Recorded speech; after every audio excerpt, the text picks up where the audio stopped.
Bom dia, boa tarde, boa noite, concurseiras da ESA. Eu sou o Caio, passei no concurso em 2020 e esse é o canal Contribuir. A ideia do vídeo de hoje é contribuir também na sua aprovação em História, continuando a nossa sequência de aulas sobre Brasil Império. Agora dando início ao Segundo Reinado. Vamos começar a estudar como foi a administração de Dom Pedro II aqui no Brasil.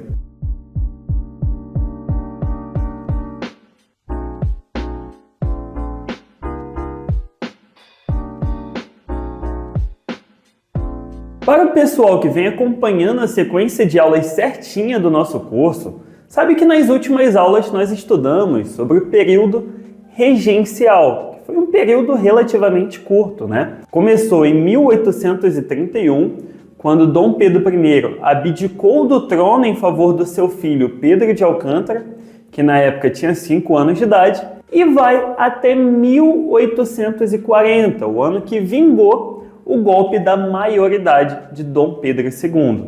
A gente viu que, apesar de ter sido um período curto na nossa história, foi considerado também um período um tanto caótico também, né? Com bastante agitação tanto na política quanto na nossa sociedade, aos quais os regentes não estavam sendo capazes de resolver. E a solução plausível naquele momento foi pedir socorro para o herdeiro do trono. Foi antecipar a maioridade de Dom Pedro II e colocar ele no poder logo para que as coisas se estabilizassem de uma vez. Bom, a partir daí começa o Segundo Reinado.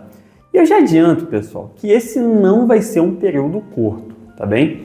O Segundo Reinado, ele se estende de 1840 e vai até 1889, ou seja, ele ocupa 49 anos da nossa história.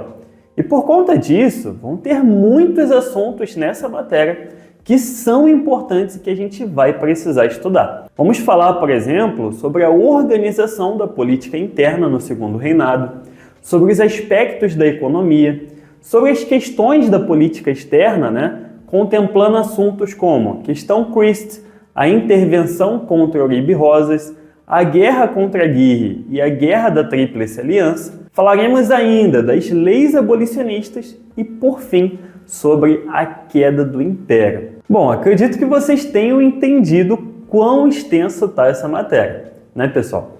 E por conta disso, eu vou precisar dividir esse assunto de Segundo Reinado em algumas aulas, tá bem? Acredito que vai dar em torno de umas 4 ou 5 aulas aí, para a gente fechar bem esse assunto, beleza?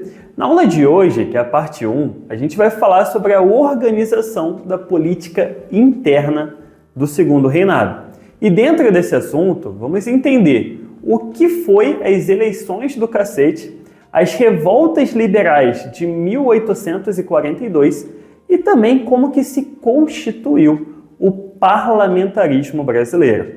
Então, sem mais delongas, para a gente não perder tempo, eu já sei que vocês já sabem daquelas famosas recomendações, né? Então, hoje eu nem vou falar sobre elas. Vamos direto para o nosso assunto. Bom, como eu já falei, a gente sabe que o Brasil está vindo de um momento bem conturbado na política, correto? O período regencial em si foi marcado por essa agitação aí. E quando Dom Pedro II assume o poder, ele vai ter que arrumar, pessoal, um jeito de conciliar as duas partes, de resolver esses conflitos. Porque senão era capaz de acontecer a mesma coisa que aconteceu com o pai dele, e ele começar a sofrer muita resistência. Bom, pessoal, de antemão, eu já adianto que o novo imperador ele vai conseguir acalmar os ânimos aqui no Brasil e também vai conseguir estabilizar a nossa política, tá bem? Porém, até que cheguemos nesse ponto, o Brasil vai passar por um processo aí, tá? E é esse processo que a gente vai estudar a partir de agora. Então, começando do início, lá no ano de 1840 ainda,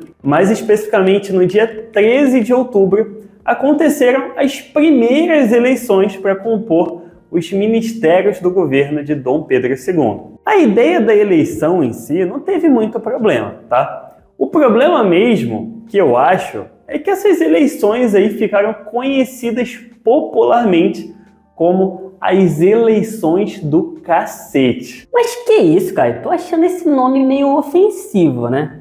Pois é, pessoal, o que acontece? Quem disputavam essas eleições era o Partido Conservador e o Partido Liberal.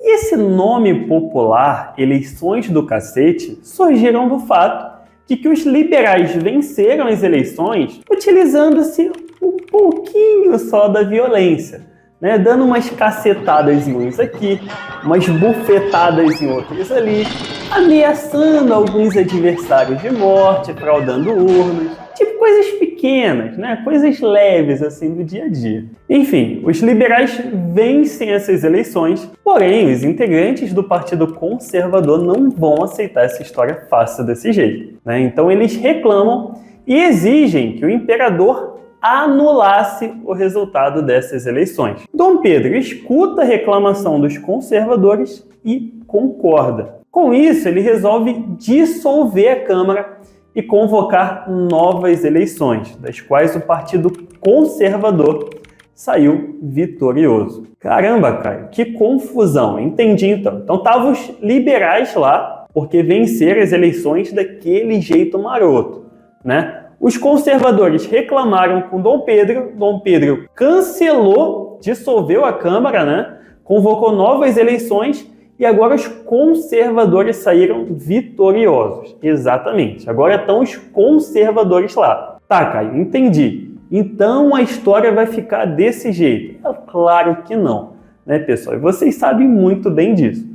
Os liberais também não vão aceitar essa história fácil desse jeito. Essa história vai desencadear, na verdade, as revoltas liberais de 1842, onde os liberais se revoltam principalmente contra a anulação das eleições e também contra o caráter centralizador que o governo estava aderindo. E já era de se esperar também com os conservadores nos ministérios, né?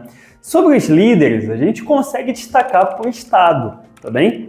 No Rio de Janeiro, o principal líder foi Joaquim de Souza Breves, em São Paulo foi o Padre Feijó e em Minas Gerais o nome do cara foi Teófilo Otoni. Porém, pessoal, apesar desse ter sido um movimento com força, ele foi logo reprimido pelas tropas imperiais, comandadas por ninguém mais, ninguém menos que Luiz Alves de Lima e Silva, mais conhecido como o Homem, né? O grande pacificador do Império, o grande Duque de Caxias. Importante saber também que os principais líderes da revolta foram presos, mas anistiados em 1844. Bom, e até aqui a gente já viu sobre as eleições do cacete e também sobre as revoltas liberais de 1842. Tranquilo? Então, avançando um pouco mais na matéria, indo para o último assunto dessa aula, né, o último assunto relacionado à organização da política interna do Segundo Reinado, vamos falar agora sobre o parlamentarismo brasileiro. Eu já quero que vocês tenham em mente, pessoal, que é aqui que as coisas realmente começam a se estabilizar, tá bem? Foi aqui que Dom Pedro II consegue acalmar os ânimos entre os liberais e os conservadores. E a primeira coisa para a gente entender sobre esse tópico é a criação do cargo de presidente do Conselho de Ministros, tá bem? Foi isso que deu início ao parlamentarismo no Brasil. E esse presidente, que seria uma espécie de primeiro-ministro, né? Seria o chefe do ministério e encarregado de organizar o gabinete do governo. E até aí, pessoal, tudo certo, tudo dentro dos conformes, né? Criamos o cargo-chefe. O problema era quanto ao restante de toda essa organização. Porque em muitos pontos importantes, esse sistema ficou meio contrário ao que devia ser uma monarquia parlamentar, sabe? E por conta disso, se popularizou o termo parlamentarismo às avessas, quando se tratava desse sistema parlamentar que o Brasil teve. Para vocês entenderem, tá? Pessoal, em uma monarquia parlamentar, como na Inglaterra até nos dias de hoje, o monarca ele tem uma função meramente decorativa na política, né?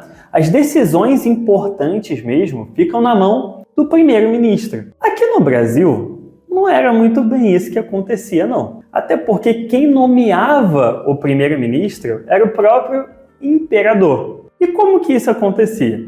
Dom Pedro II, ele nomeava para o cargo de primeiro-ministro um líder político do partido que vencia as eleições. Ou seja, ele nomeava um líder político do partido que tinha a maioria de parlamentares na Câmara. E se vocês pararem para pensar um pouco sobre essa situação, já vão perceber que isso já está um pouco às avessas do que devia ser um sistema parlamentar, né? Porque fazia com que o legislativo ficasse refém do executivo. Um outro ponto é que o imperador poderia impor o gabinete de sua preferência, porque ele exercia o poder moderador, que no caso foge muito ao que seria um sistema parlamentar normal, né?